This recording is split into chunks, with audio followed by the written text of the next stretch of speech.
ഉപതെരഞ്ഞെടുപ്പ് തോൽവിക്ക് പിന്നാലെ ബി.ജെ.പിയിൽ നേതൃമാറ്റത്തിന് കളമൊരുങ്ങുകയാണോ? തെരഞ്ഞെടുപ്പ് ജനവിധിക്ക് ശേഷം വന്ന എല്ലാ വാർത്തകളിലും നിറഞ്ഞു നിൽക്കുന്ന ചോദ്യം ഇതാണ്. പാലക്കാട് ബി.ജെ.പിയുടെ വോട്ടിൽ വിള്ളൽ വീഴ്ത്തിയ വില്ലൻ ആര് എന്നതു മുതൽ കെ സുരേന്ദ്രൻ സ്ഥാനമൊഴിയുമോ എന്ന നിലയിലാണ് ചർച്ചകൾ പുരോഗമിക്കുന്നത്. വോട്ടെണ്ണൽ തുടങ്ങുമ്പോൾ ബി.ജെ.പി സന്തോഷത്തിൽ തന്നെയായിരുന്നു. പ്രതീക്ഷിച്ച പോലെ ഫലമറിയാൻ നാടും നാട്ടുകാരും തുറന്നുവെച്ച എല്ലാ സ്ക്രീനുകളിലും വെബ്സൈറ്റുകളിലും ആദ്യം വന്നത് ബി.ജെ.പി മുന്നിലാണ് എന്ന വാർത്തയാണ്. സി കൃഷ്ണകുമാർ എന്ന നാട്ടുകാരൻ സ്ഥാനാർത്ഥിയുടെ മികച്ച പ്രകടനത്തിൽ പാർട്ടിക്കാർ ആത്മവിശ്വാസത്തോടെയിരുന്നു. പക്ഷേ മൂന്നാം റൗണ്ട് എത്തിയപ്പോൾ തന്നെ ബി.ജെ.പി ക്യാമ്പുകളിലെ ചിരിയുടെ തിളക്കം കുറഞ്ഞു. നഗരസഭയുടെ അതിർത്തി മാറും മുൻപ് തന്നെ യു.ഡി.എഫ് സ്ഥാനാർത്ഥിയായ രാഹുൽ മാങ്കൂട്ടത്തിൽ മുന്നിലോട്ടെത്തി.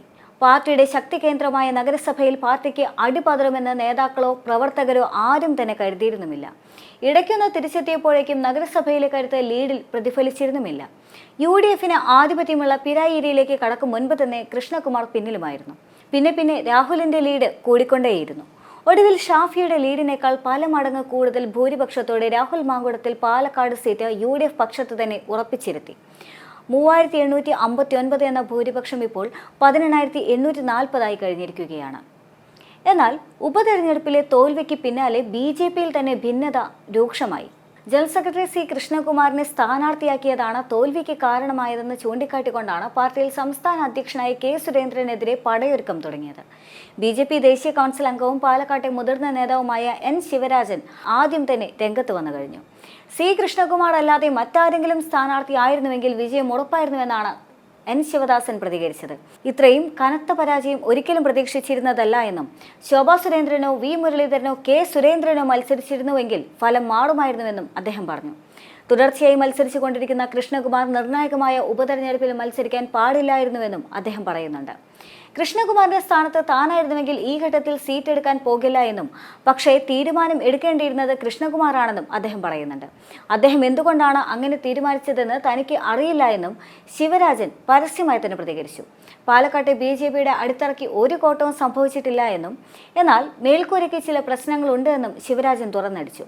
പരാജയം പഠിക്കണമെന്നും ബി.ജെ.പിയുടെ ആദ്യകാല നേതാവായ എൻ ശിവരാജൻ ആവശ്യപ്പെടുകയും ചെയ്തു. നിരവധി തെരഞ്ഞെടുപ്പിൽ മത്സരിച്ച കൃഷ്ണകുമാറിനോട് പാർട്ടി പ്രവർത്തകരും പൊതുജനങ്ങൾക്കും താല്പര്യമില്ലായിരുന്നുവെന്നും തുടർച്ചയായി തെരഞ്ഞെടുപ്പിൽ മത്സരിക്കുന്ന കൃഷ്ണകുമാർ അതുവഴി വൻ ധനാഢ്യനായി മാറിയെന്നും ആക്ഷേപമുണ്ട്. ഇത് രാഷ്ട്രീയ എതിരാളികൾ പ്രചരണ ആയുധമാക്കിയിരുന്നു. പാൽ സൊസൈറ്റി മുതൽ പാർലമെന്റിലേക്ക് വരെ മത്സരിക്കാൻ ഇറങ്ങുന്നയാളാണ് കൃഷ്ണകുമാർ എന്നായിരുന്നു യു.ഡി.എഫിന്റെയും ഇടത് മുന്നണിയുടെയും വിമർശനം. ബി.ജെ.പി വിട്ട് കോൺഗ്രസിൽ ചേർന്ന സന്ദീപ് വാര്യരും ഇതേ ആരോപണം ഉന്നയിച്ചിരുന്നു.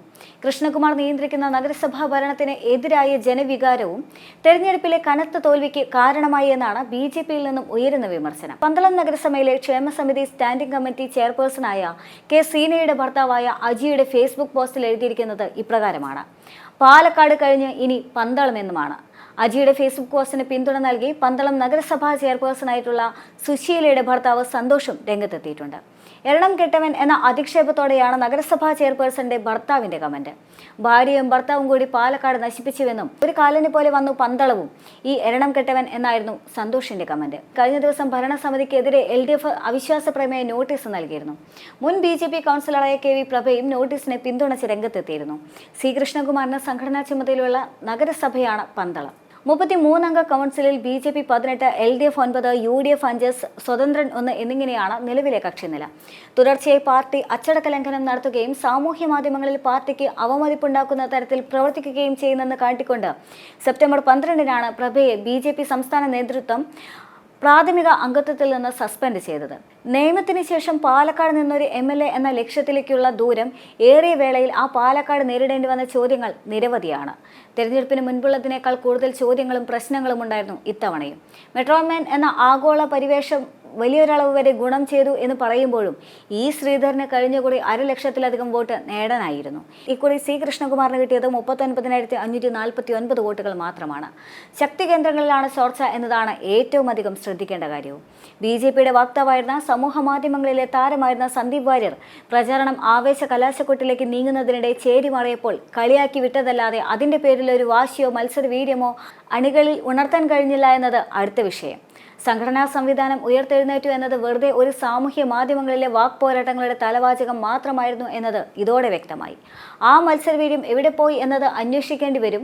പാലക്കാട് സഹകരണ സമിതിയിലേക്കായാലും നഗരസഭയിലേക്കാണെങ്കിലും നിയമസഭയിലേക്കാണെങ്കിലും വേറെ ഒരു സ്ഥാനാർത്ഥിയുമില്ലേ എന്ന ചോദ്യം ഉയർത്തിയ സന്ദീപ് വാര്യർ ഇപ്പോൾ മറുചേരിയിലാണെങ്കിലും ആ ചോദ്യം മനസ്സിൽ കൊണ്ടു നടക്കുന്നവർ പാർട്ടിയിൽ ഉണ്ട് എന്ന കാര്യത്തിൽ യാതൊരു തരത്തിലുള്ള തർക്കവുമില്ല. പാർട്ടി സംസ്ഥാന അധ്യക്ഷനായ കെ സുരേന്ദ്രൻ ഇനിയും പാർട്ടിക്കകത്ത് ഉത്തരം പറയേണ്ടി വരുമെന്നുള്ള കാര്യവും തീർച്ച തന്നെയാണ്. സുരേന്ദ്രനെതിരെ അഭിപ്രായമുള്ളവർ പരസ്യമായി വിമർശനങ്ങൾ ഉന്നയിക്കുമെന്നതും ഉറപ്പ് തന്നെയാണ്. കൽപ്പാത്തി രഥോത്സവം ഉന്നയിച്ചുകൊണ്ട് പോളിംഗ് തീയതി നീട്ടാനായത് പ്രത്യേകിച്ച് ഗുണമൊന്നും ചെയ്തില്ല എന്നതും BJPയെ സ്വയം വിമർശനത്തിനും വിലയിരുത്തലിനും പ്രേരിപ്പിക്കും. ചുരുക്കി പറഞ്ഞാൽ എന്താണ് വിഷയം, എന്താണ് പ്രധാനം എന്ന കാര്യത്തിൽ ഗൗരവതരമായ ആത്മവിമർശനമാണ് BJPക്ക് മുന്നിലുള്ളത്.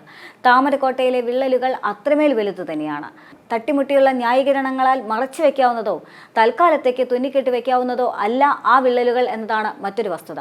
പാലക്കാട് താമസിച്ച് ബൂത്ത് തലം മുതലുള്ള പ്രചാരണത്തിന് നേതൃത്വം കൊടുത്ത കെ സുരേന്ദ്രൻ തന്റെ പക്ഷത്തെ നേതാക്കളെയാണ് പ്രധാനമായും ആശ്രയിച്ചതെന്നും അവർ ചൂണ്ടിക്കാണിക്കുന്നുണ്ട്. PK കൃഷ്ണദാസ്, MT രമേശ് തുടങ്ങിയ മുതിർന്ന നേതാക്കൾക്ക് വലിയ തരത്തിലുള്ള റോൾ ഉണ്ടായിരുന്നില്ല. കേന്ദ്രമന്ത്രി സുരേഷ് ഗോപി ഒരു ദിവസം മാത്രമാണ് എത്തിയത്. പിന്നീട് അപകടം മണത്ത് ശോഭാ സുരേന്ദ്രനെ കളത്തിലിറക്കുകയും ചെയ്തു. പ്രസിഡന്റ് സ്ഥാനത്ത് 5 വർഷത്തേക്ക് അടുക്കുകയാണ് ഇപ്പോൾ കെ സുരേന്ദ്രൻ. 3 വർഷമാണ് പ്രസിഡന്റിന്റെ കാലാവധി.